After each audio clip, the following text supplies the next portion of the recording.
Hello everyone, welcome back to another video. So this video is all about Australian immigration process. जब भी आप Australia में travel करते हैं, जो कर चुके होंगे उनको काफ़ी हद तक आइडिया होगा, लेकिन जो फर्स्ट टाइम ट्रैवलर हैं जहाँ डाउट आता है आजकल, जैसे कनाडा से बहुत से स्टूडेंट हैं जो एप्लीकेशन ऑस्ट्रेलिया के विजिटर वीज़ा की लगाते हैं, फिर वो ट्रैवल करते हैं, कुछ को दिक्कतें आ सकती है, किन चीज़ों का ध्यान रखना है, चाहे आप यूके से आ रहे हैं या किसी भी कंट्री से, इंडिया से, यूके से, कनाडा से, क्योंकि अब इन सभी कंट्रीज से जो है ऑस्ट्रेलिया ट्रैवल की जो है रिक्वायरमेंट या डिमांड बोलो कि वो काफ़ी इंक्रीज हो चुकी है। बहुत से लोग एप्लीकेशन लगा रहे हैं, तो हर बार स्पेशली जो फर्स्ट टाइम ट्रैवलर होता है उनके लिए काफ़ी कुछ पॉइंट होते हैं जो उनको ध्यान में रखने जरूरी है, जो सारे इस वीडियो में बात करेंगे। क्वेश्चन को लेकर भी थोड़ा सा डिस्कस कर लेंगे कि प्रोसेस कैसे चलता है। कंप्लीटली आपको मैं थोड़ा सा व्यू दूंगा जो आपको काफी हद तक, अगर आप इसको थोड़ा सा इमेजिन कर पाओ बातों को, तो जब आप प्रैक्टिकली सिस्टम से निकलोगे तो आपको लगेगा कि जो मैंने बताया वो वैसे ही स्टेप जो है वो फॉलो हो रहे हैं, वैसे ही सिस्टम जो है वर्क करता है। सो जिन्होंने चैनल को सब्सक्राइब नहीं किया, आप चैनल को सब्सक्राइब कर सकते हैं। ज्यादा डिटेल्ड क्वेश्चंस होते हैं तो आप ऑन कॉल गाइडेंस सर्विस भी ले सकते हैं। अगर नॉर्मल सा क्वेश्चन है तो आप कमेंट बॉक्स में भी जो है वो पूछ सकते हैं। सो दोस्तों, सबसे पहले बता दूं, आपकी जो कंट्री है, डज नॉट मैटर आप इंडिया से ट्रैवल कर रहे हैं, आप कनाडा से ट्रैवल कर रहे हैं, कनाडा यूके से ट्रैवल कर रहे हैं।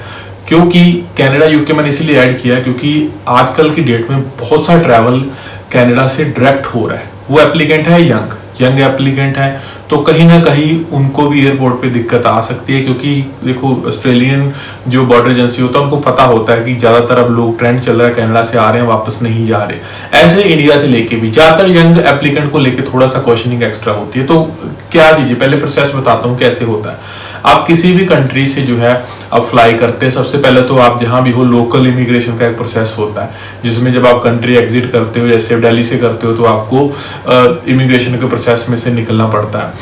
बाकी कंट्री से, कनाडा से, यूके से हो तो इतना ज्यादा कोई टफ वाला नहीं होता। दिल्ली में भी इतना टफ नहीं है, बेसिक से क्वेश्चन ही वो पूछ सकते हैं, क्यों जा रहे हो, पहली बार जा रहे हो, किससे पहले भी गए हो, क्या रीजंस है, तो ये चीजें जो है वो पूछ सकते हैं।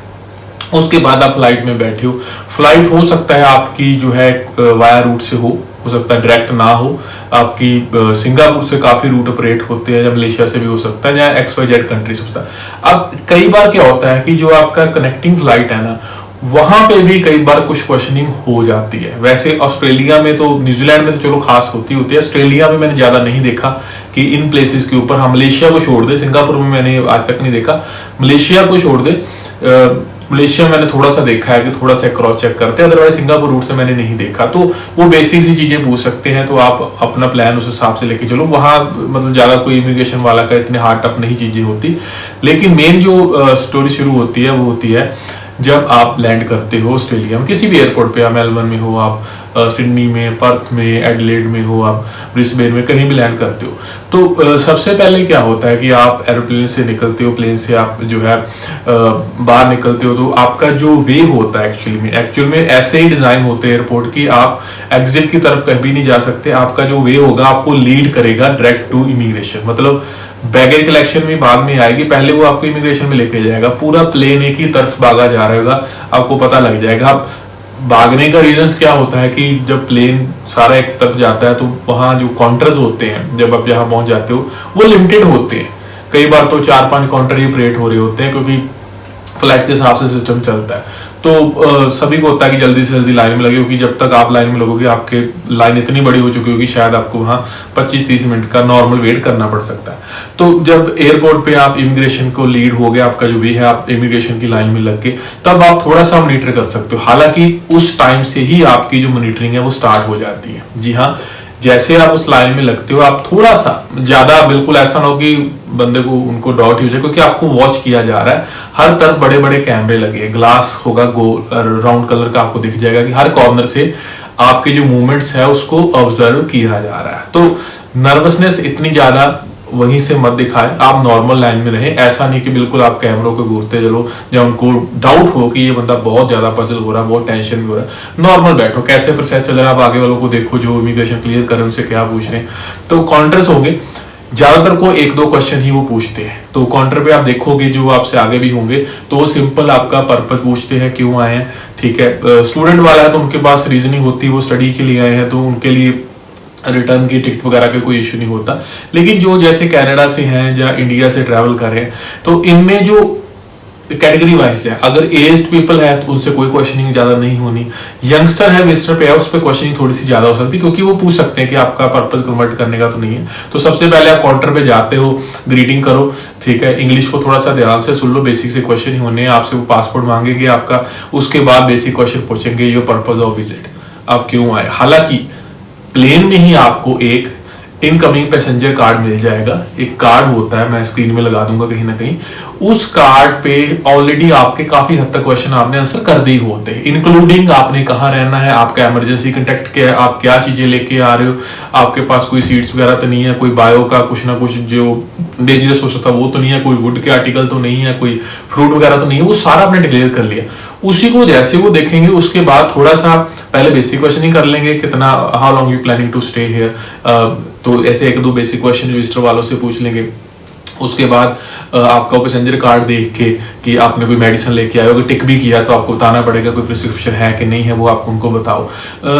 यहाँ पे ये होता है फर्स्ट स्टेज, यहाँ पे ज्यादातर लोग क्लियर हो जाते हैं, कोई डाउट नहीं था। अगर आपके पास कॉन्फिडेंस, आप आंसर दे दो, 2-4 आंसर पूछेंगे। लेकिन जब उनको डाउट है, जैसे अभी कनाडा वाले जो कनाडा से आ रहे हैं उनसे, उन पे थोड़ा सा उनको डाउट है, उनसे कई बार ना पीछे ऑफिसर खड़े होते हैं और उनको रेफर कर देते हैं डॉक्यूमेंट दे के। उसका मतलब होता है कि डिटेल्ड इमिग्रेशन करो इनकी, तब थोड़ा सा आपको टेंशन लेनी चाहिए उस पार्ट पे। पहले पार्ट पे कोई टेंशन नहीं है, 99% का 95 to 99% पहले पार्ट से क्लियर होते जाएंगे, कोई प्रॉब्लम नहीं है। नॉर्मल कॉन्फिडेंस रखोगे आपके पास तो वो क्लियर करते रहोगे। अब हो सकता है आप सेकंड पार्ट में आपको वो ले जाए, तो इससे पहले आपने क्या करना, ट्रैवल से पहले आपने क्या करना है कि एक तो आपका प्लान जो है वो प्रॉपर हो। 15 दिन का प्लान है, होटल पे है तो 15 दिन की होटल की बुकिंग आपके पास हो। रिटर्न टिकट, बहुत से लोग मैंने देखा है इग्नोर करते हैं कि रिटर्न टिकट जो है हम नहीं लेके जाएंगे, चलो वापस तो आना नहीं है, तो भाई 2-4 हजार, 5 हजार, 10 हजार, 30 हजार के चक्कर में नुकसान ज्यादा हो सकता है। तो रिटर्न टिकट लेके चलो, फर्स्ट टाइम ट्रैवलर स्पेशली, बाकी भी लेके चलो, चाहे डमी कंफर्मेशन ले लो जो बाद में कैंसिल कर लेना, चाहे रिफंडेबल टिकट ले लो, बट कनाडा वाले स्पेशली नोट कर ले, और इंडिया वाले भी, कहीं से भी आप आ रहे हो, आज की डेट में एक रिटर्न टिकट, जितना आपका प्लान है इनकमिंग पैसेंजर कार्ड पे भी आप लिखोगे, उस प्लान के हिसाब से आपकी रिटर्न टिकट आपके पास वैलिड हो। अगर आप स्पॉन्सरशिप पे वीजा था तो आपको होटल की जरूरत नहीं है, अगर स्पॉन्सरशिप पे वीजा नहीं है तो होटल की कंफर्मेशन अपने साथ लेके चलो।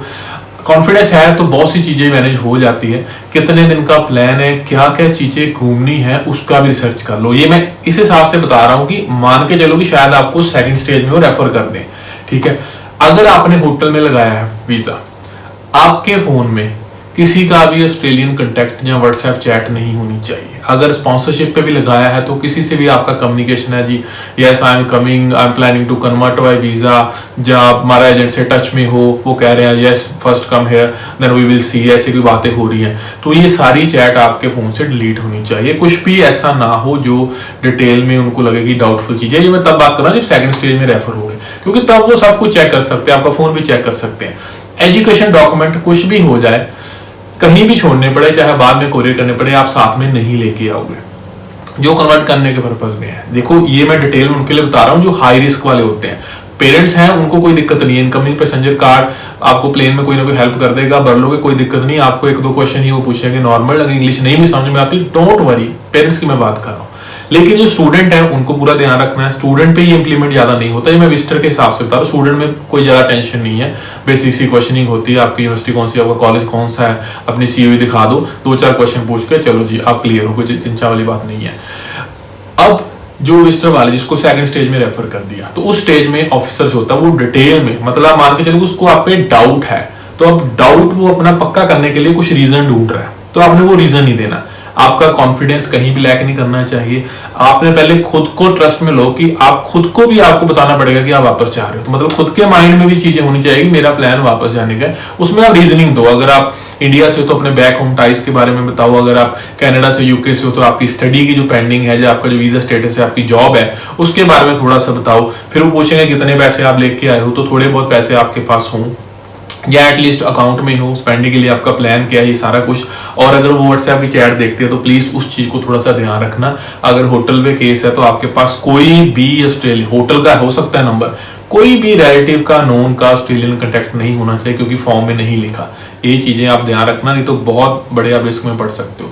तो बेसिक क्वेश्चनिंग होनी है, 5-10 मिनट 15 मिनट में वो आपको फ्री कर देंगे। अगर एक भी आपने डाउट दे दिया ना उनको, तो फिर चेन ऑफ जो होती है ना, चेन क्वेश्चन की, वो बढ़ती जाएगी। तो जो आपका रिलेटिव अगर है उसको भी आप थोड़ा सा बता दो, जिससे मिलने आए हो, कौन है आपका, क्या लगता है, थोड़ा सा उसकी डिटेल आपको पता हो एटलीस्ट। अगर कोई कजन कुजन है, भाई बहन है, थोड़ी सी डेट ऑफ बर्थ वगैरह, कहाँ रहते हैं वो आपने इनकमिंग कार्ड में भी लिखा होगा, उनका नंबर वगैरह आपके पास होगा, तो उनको भी कॉल वो कर सकते हैं, पूछ सकते हैं जी हाँ जी आपके हैं, रिलेटिव हैं, कितने दिन के लिए आ रहे हैं। तो थोड़ा सा आपस में जो सिंक है आप वो बना के रखना। होटल वाले केस में नहीं है, वो तो कंफर्मेशन से पता चलेगा। तो काफी हद तक अगर आप इन चीजों को फॉलो कर लोगे, डॉक्यूमेंट नहीं ला रहे, फालतू की चीजें नहीं उठा रहे, तो आपको कोई दिक्कत नहीं आएगी। सेकंड स्टेज भी क्लियर हो जाएगी। और फर्स्ट स्टेज या सेकंड स्टेज क्लियर करने के बाद सीधा आता है बैगेज कलेक्शन का। तो आपका जो इनकमिंग पैसेंजर कार्ड होता है उस पर जो आप सामान लेके, और उसके हिसाब से वो आपको क्वेश्चन मार्क भी डाल देते हैं। मतलब इनके पास कलरफुल पेन होते हैं, इनकी अपनी कोडिंग है, उस हिसाब से टिक कर देते हैं कि जब एग्जिट ऑफिसर होगा उसको पता चल जाएगा। तो आप बैगेज कलेक्ट करते हो, जैसे हम नेक्स्ट जाते हो तो बैगेज का ही सिस्टम में आ गया, बैगेज आपने उठाया अपना, फिर आप एग्जिट की तरफ जाते हो वही अपना पैसेंजर कार्ड लेके। फिर एग्जिट पे एक और ऑफिसर होता है, वो आपका वो कार्ड देखे, उससे उसको पता चल जाएगा, वो कोड फॉर्म में लिखा होता है, क्वेश्चन बनाया होगा या कुछ ना कुछ कि ये चीज वेरीफाई कर लो। अगर किसी पे है तो वो पूछेगा जी हाँ जी आपके पास ये चीजें हैं, आप बताओगे कि हाँ, फॉर एग्जांपल मेडिसिन वगैरह है, वो पूछेगा आपके पास मेडिसिन लेके आए हो आप, ठीक है, किस चीज़ की है, प्रिस्क्रिप्शन वगैरह है, जनरल मेडिसिन है तो कोई इशू नहीं, कोई स्पेशल है तो वो पूछ सकते हैं क्या क्या डिटेल है। जहाँ आप कोई सीड वगैरह तो नहीं लेके आ रहे, जहाँ आपके कोई सॉइल वाले, मतलब कोई मिट्टी वाली चीज़ें तो नहीं, ऐसी चीज़ों में अगर पिछले बंदे ने जो फर्स्ट वाला था उसने क्वेश्चन कर दिया है तो ऑफिसर पूछेगा। अगर वो आपसे आंसर से सेटिस्फाई होता है तो ठीक है, अदरवाइज वो आपको एक और साइड की तरफ, या तो वो एग्जिट कर देगा, वो आपका कार्ड रख लेगा, बोलेगा yes you are good to go, आप एग्जिट करो जाओ, कोई इशू नहीं, फिर सीधा एग्जिट है। यहाँ वो आपके एक और साइड पे 2-3 सेक्शन और होते हैं। एक होता है जस्ट बैगेज को वो स्कैन करते हैं, वो भी कोई बड़ी बात नहीं, स्कैन किया आपको ओके कर दिया। एक होता है थोड़ा सा डिटेल जिसमें बैगेज खुलवाते हैं। अब इस स्टेज पे अगर आपके पास एजुकेशन के डॉक्यूमेंट है, बैगेज आपका खुल गया, तो उसका आपको आंसर दिए से भी नहीं बनेगा कि कनाडा में मेरे डॉक्यूमेंट, जो इंडिया में एजुकेशन के डॉक्यूमेंट गुम हो जाने थे इसलिए मैं बैगेज में लेके आ गया, आप आंसर नहीं दे पाओगे, उनको पता है। वहीं से आपका वापस का टिकट जो है वो डन हो जाएगी। तो तभी मैंने कहा था कि एजुकेशन वाले डॉक्यूमेंट वगैरह या फालतू की चीजें मत लेके जाओ। तो बैगेज देखते हुए तो डोंट वरी, वो सिंपल प्रोसीजर को फॉलो करेंगे, आपसे पूछेंगे कि आपने सारा कुछ खुद पैक किया है, आपको पता है इसमें क्या क्या चीजें हैं, आप प्रॉपर अवेयर हो इसमें सारे बैगेज के रिगार्डिंग, आपने पैकिंग खुद की हो करके, फिर वो आपके सामने बैगेज वगैरह थोड़ा सा खोलेंगे। अगर कुछ डाउटफुल नहीं होगा तो वो वैसे ही आपको खुद ही वो पैक कर देंगे, बिल्कुल फ्रेंडली होते हैं, डरने वाली बात नहीं है। अगर आपके पास कुछ ऐसा वैसा नहीं है तो आप अगर कुछ भी पूछते, किसी के लिए गिफ्ट लाए हो, क्या चीज है, आप बता दो, कोई प्रॉब्लम नहीं है, ठीक है। वहां पे जब बैगेज पे हो रहा है, मान लो आपसे गलती से कुछ फ्रूट चले गए, आपसे भूल गए, तो डरने की बात नहीं है, वो वापस नहीं भेजेंगे। ऐसी चीजों में वो सिर्फ आपको फाइन करेंगे, तो फाइन से भी बचना है तो ऐसी चीजें, फ्रूट वगैरह हो जाए या ज्यादा ड्राई फ्रूट चीजें होगी या कुछ ऐसी चीजें मत लेके जाओ। ले जा रहे हो तो आपके पास पता हो कि उसमें इंग्रेडिएंट क्या है, मतलब किन चीजों, जैसे होता है ना इंडिया से काफी हैबिट होती है जी, मिठाई बना के घर की बनी मिठाई ले जाते हैं, तो अगर आपको एक्सप्लेन करनी नहीं आएगी तो फिर कई बार वो कहते हैं कि इसको फेंक दो, तो आप थोड़ा सा एक्सप्लेन कर सकते हो कि इसमें क्या है, डेयरी प्रोडक्ट यूज हुआ है, इसमें मिल्क यूज हुआ है, आलमंड यूज हुए हैं, कैश्यू है, इसमें ये चीजें हैं, तो कोई बात नहीं, वो आपको जाने देते, इतनी बड़ी प्रॉब्लम वाली बात नहीं। स्वीट्स भी लेके जाते हो तो कोई आपको बताना पड़ेगा, but first time traveller avoid करो इन चीजों को। तो बैगेज चेक भी होता है, उसके बाद भी आपका एग्जिट जो है हो जाता है, तो यहाँ से आप क्लियर है। तो अब क्या इस चीज में आप निकल के आता है कि किन चीजों का ध्यान रखना है।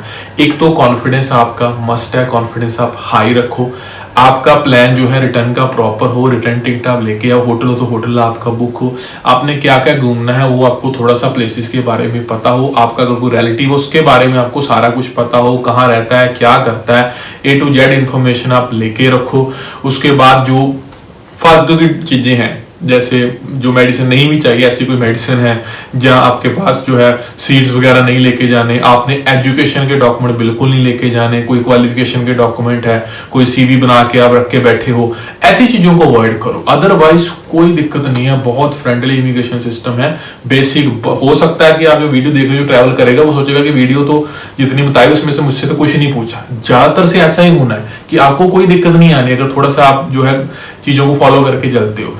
बहुत कम होते हैं जिनको दिक्कत आ सकती है, उनके लिए भी मैंने ये स्टेप वाइज की किससे कैसे स्टेजेस होती हैं वो चीजें आपको बता दी। एक और चीज का ध्यान रखना है, कई बार आप 2-3 लोग इकट्ठे ट्रैवल करते हो, यहाँ पे ध्यान रखना, ये मैं गोल्डन एडवाइस देता हूँ जैसे वीडियो में मोस्टली लास्ट में, आपके आपस में आंसर सिंक होनी चाहिए।